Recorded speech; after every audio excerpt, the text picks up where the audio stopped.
बंधन आपको रुचना चाहिए, बिना बंधन के मुक्ति असंभव है। आचार्य जी ने मूक माटी में लिखा, वो पंक्तियां याद आ रही हैं। जब चौथे खंड में मटके को बांध करके कमर में सेठ जी परिवार सहित उस नदी से पार होते हैं, तब कोई अपने कमर में रस्सी बांधना नहीं चाहता, तो वह कहती है कि देखो बंधन हमें भी अच्छा नहीं लगता, किसको बंधन अच्छा लगेगा, लेकिन पार होने के लिए बंधन को स्वीकार करना जरूरी है। गुरु की आज्ञा का बंधन, नियम संयम संकल्प का बंधन बहुत जरूरी है। यहाँ बंधन रुचता किसे? मुझे भी प्रिय है स्वतंत्रता, तभी तो किसी के बंधन में बंधना नहीं चाहता मैं। वो घट कहता है, तभी तो किसी के बंधन में बंधना नहीं चाहता मैं, ना ही किसी को बांधना चाहता हूँ। बांधना भी तो बंधन है। हाँ, कैदी इतना बंधन में नहीं जितना कि जेलर होता है बंधन में। कोई बंधन में रहना पसंद नहीं करता। जल भी चाहता है कि मुझे कोई न बांधे, जल चाहता है मुझे कोई न बांधे, अन्न चाहता है मुझे कोई न रांधे, पवन चाहता है मुझे कोई न रोके, और मन चाहता है कि मुझे कोई न टोके। मुझे कोई टोके, बंधन स्वीकार नहीं है। पर ध्यान रखो, जल प्रकाश देता है बंध कर। जल को बांधोगे कि नहीं तो प्रकाश मिलने वाला नहीं है। जल प्रकाश देता है बंध कर, और अन्न स्वाद देता है रंध कर। जब रांधा जाता है, पकाया जाता है, तभी वह स्वाद देता है। पवन तारता है रुक कर, और मन उबारता है झुक कर। मन जितना झुकेगा, अनुशासन में रहेगा, गुरु की आज्ञा में रहेगा, उतना ही वह उभरता चला जाएगा, संसार से पार होता चला जाएगा। लेकिन व्यक्ति आलसी होता जा रहा है, अपने आलस की कोई सीमा नहीं है। और तुम प्रतिज्ञा ले सकते हो, इस मनुष्य जीवन में आए हो, आलसी मत बनो। जीवन यूं ही गुजार रहे हैं, बेटे देख रहे हैं, लड़के देख रहे हैं, पिता कमा रहा है इस उम्र में भी, लेकिन बेटे मौज उड़ा रहे हैं, मस्ती कर रहे हैं, पैसे बर्बाद कर रहे हैं। बाप समझता है मेरा बेटा पढ़ रहा है, और वहाँ पर वहाँ मौज मस्ती में पैसा उड़ा रहा है। एक बार हुआ था इंटरव्यू, कुछ पशुओं के साथ में मनुष्य का भी इंटरव्यू हुआ।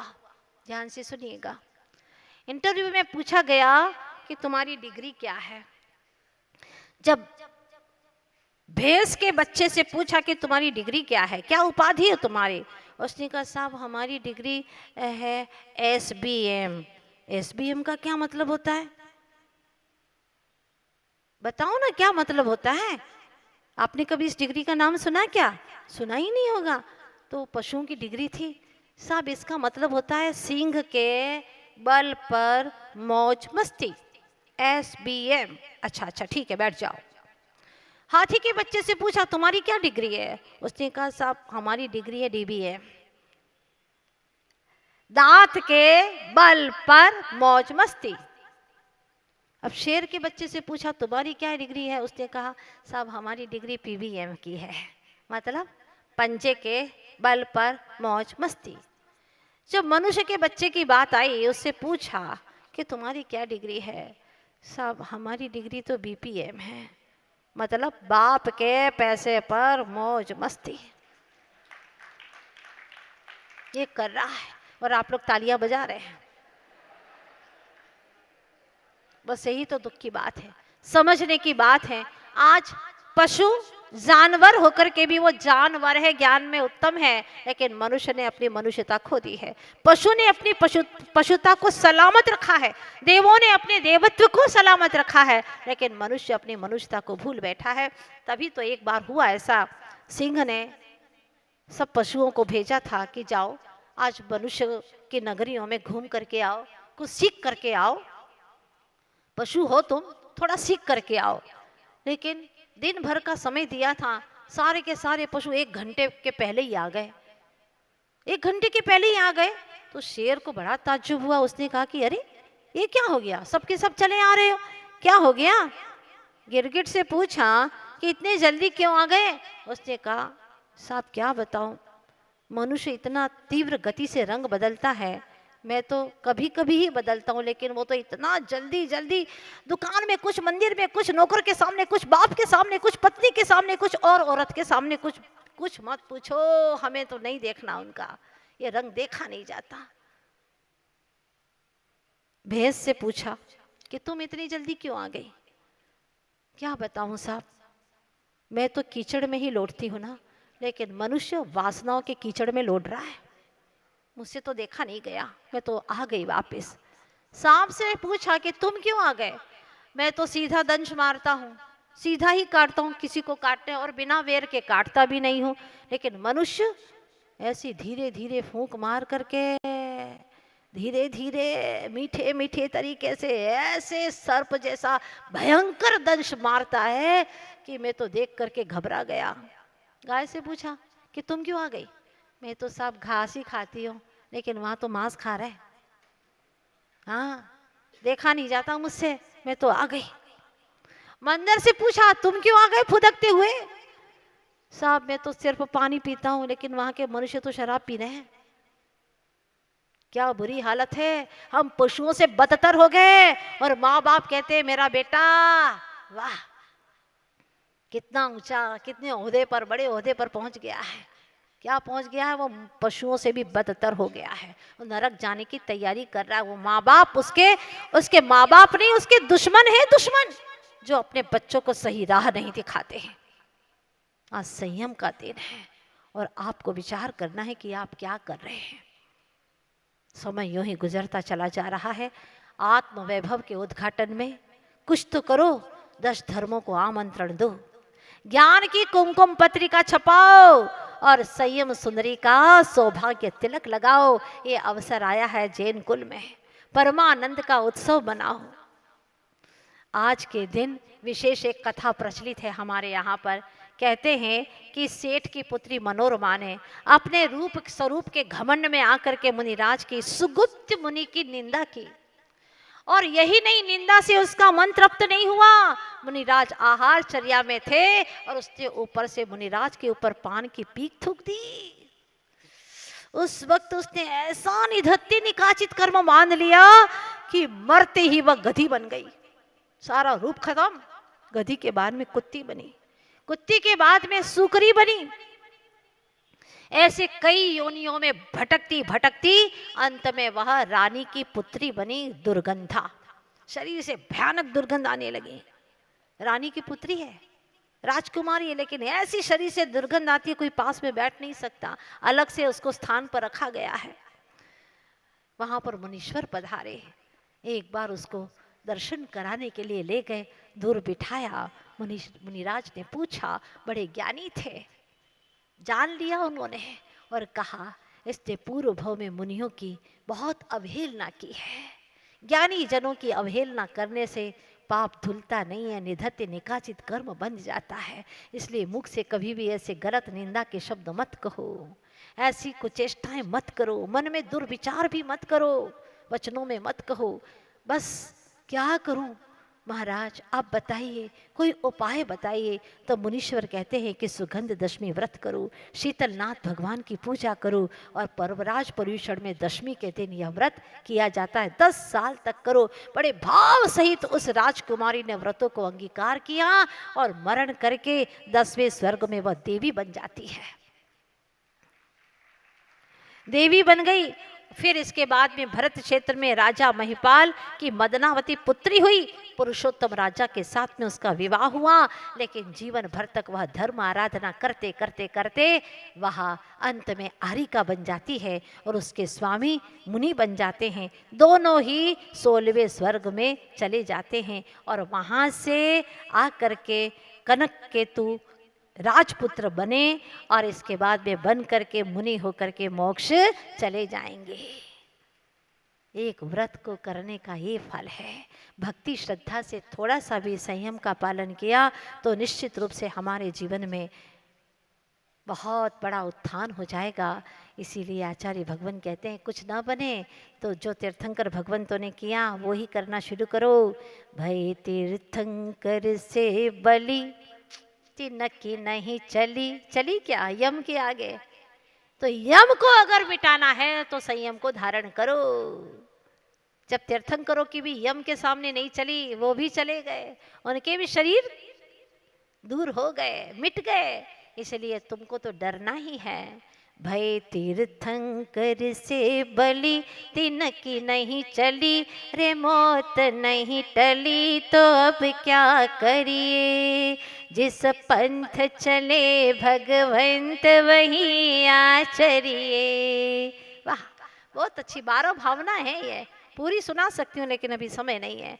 इतनी अद्भुत है कि एक एक पंक्ति पर आप बिल्कुल रोम रोम खिल जाएगा आपका। कितनी अच्छी बात कही है। समय का बंधन रहता है मेरे पास में, नहीं तो मैं तो ये चर्चाएं गुरुदेव की सिखाई हुई है, मैं घंटों करती रहूं, मुझे इसमें बहुत आनंद आता है। लेकिन मुझे पता है कि आप लोग एक दिन सुन लेंगे, दूसरे दिन नहीं आएंगे। भय तीर्थंकर से बलि तिनकी नहीं चली, रे मौत नहीं टली तो अब क्या करिए। जिस पंथ चले भगवंत वहीं आचरिए। सब तज कर वस्त्राभरण धर्म की शरण। आहा, क्या बात कही। सब तज कर वस्त्राभरण धर्म की शरण, संयम की शरण में चल देते हैं। आप लोग भूल तो नहीं गए ना, वो मुनिराज पधारे थे नगर में, याद है ना आप लोगों को? हाँ, और सब लोग हाथ में थाली लेकर के चले जा रहे थे। ठीक है, एक व्यक्ति नगर का और था, यमपाल नाम था उसका, यमपाल। हाँ, वो जाति से निम्न कुल में पैदा हुआ था, लेकिन उसे भी गुरु महाराज के दर्शन की तीव्र भावना हुई और वह भी मुनिराज की शरण में चला जाता है। जब सब लोग चले जाते, बड़े बड़े राजे महाराजे, इसके बाद में जाकर के गुरु महाराज का दर्शन करता है। और गुरु महाराज उसको क्या संबोधन देते हैं वो हम आज नहीं बताने वाले, कल तप का दिन है, बहुत अच्छी घटना घटने वाली है। कल हम बताएंगे आपको उत्तम तप के दिन कि वह अपने जीवन को किस तरह से आगे बढ़ाता है, किस तरह से वह अपने जीवन को पवित्र करता है और वह आगे आगे बढ़ाते हुए एक दिन वह मोक्ष पथिक बन जाता है।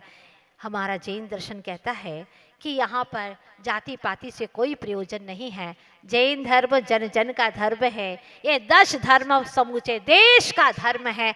इसीलिए तुम इस जैन धर्म को अपनी बपोती मत मानना। अगर इस पर अमल कर रहे हो तो तुम्हारा धर्म है, जो माने उसका जैन धर्म है। इसलिए मानवपन के इस हीरे को अब आपको यूं ही गंवाना नहीं है। आचार्य देव कहते हैं, मानवपन के हीरे को नर कांच समझ ठुकरावे। क्या क्या समझ करके? कांच है, जीवन बीत रहा है, बर्थडे आ रही है, खूब खुशियां मनाओ, खाओ पियो। ये क्या है? ये जन्मदिन की खुशी है कि गम है? उस दिन तो एक संकल्प लो कि आज से 1 वर्ष तक कम से कम मैं ये नहीं करूँगा। एक एक बुराई को छांटो, निकालो, तब तो तुम्हारे जन्मदिन की सार्थकता है। मानवपन के हीरे को नर कांच समझ ठुकरावे। संयम पुष्प बिना जीवन तरु कैसे शोभा पावे। जाने की वेला में प्राणी हाहाकार मचावे। जन्म तिथि ही पुण्य तिथि बन मरघट में पहुँचावे। वही तेरी जन्म तिथि कब पुण्य तिथि बन जाएगी कोई भरोसा नहीं है। तो मरघट तक जाए इसके पहले निज घट में अपने परमात्मा का दर्शन कर ले चेतन। जब तू अपने आप का दर्शन कर लेगा, अपनी संकल्प शक्ति को जगा लेगा, तो समझ लेना तेरा नर जीवन सार्थक हो गया। वरना हर व्यक्ति जीवन भर तक के किए हुए पापों को जब अंत समय आता है तो जरूर पछताता है, अपने आप में पछतावा शेष न रह जाए। इसीलिए 3 सूत्र याद रखिएगा। पहली, अपनी संकल्प शक्ति जगाएं। दूसरा, भूतकाल के विकल्प हटाएं।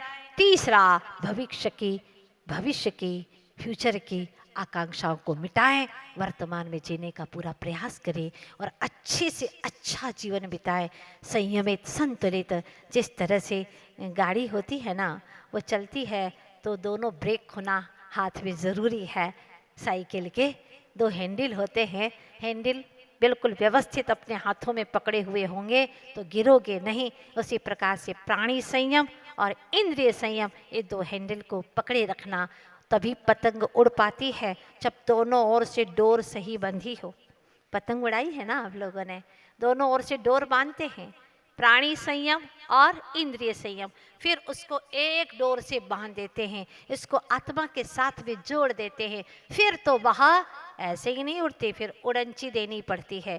कोई तो होना चाहिए जो उड़नची दे दे, कोई ऐसा सदगुरु होना चाहिए जो हमारी पतंग को हवाएं दे दे सही दिशा की ओर। वो उड़नची देने वाला इतना बहुत कुशल होता है, वो कहता है नहीं यहाँ से नहीं, इधर मुड़ो, यहाँ हवा आ रही है, इधर से उड़नची अच्छी होगी, और फिर वह उड़नची देता है।